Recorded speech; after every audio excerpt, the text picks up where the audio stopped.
টানা ২ বছর পর প্রথমবারের মতো বসতে যাচ্ছে জাতীয় সংসদ অধিবেশন। রাষ্ট্রপতি মোহাম্মদ শাহাবুদ্দিন চুপ্পুর আহ্বানে আগামীকাল ১২ই মার্চ বেলা ১১টায় এই অধিবেশন বসবে। তবে এই অধিবেশন অন্য সবগুলোর থেকে একটু আলাদা, কেননা প্রবীণ রাজনীতিবিদদের পাশাপাশি এবার সংসদ অধিবেশনে বসতে যাচ্ছে জেনজি জেনারেশনের এমপিরাও। হ্যাঁ, আমি বলছিলাম হাসনাত আবদুল্লাহ, হান্নান মাসুদ সহ আরও বেশ কয়েকজন এমপিদের কথা।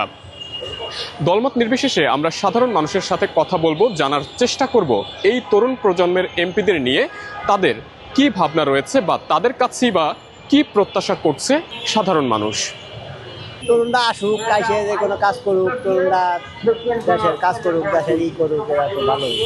না বুঝে আমাকে রিক্সা চালাই খাইতে হবে, না বুঝলে আমাকে রিক্সা চালাই খাইতে হবে। বর্তমান তরুণ প্রজন্ম যেটি চাইবো, রাজনৈতিক শিষ্টাচার যাতে থাকে, রাজনৈতিক সৌহার্দ্য যেমন থাকে।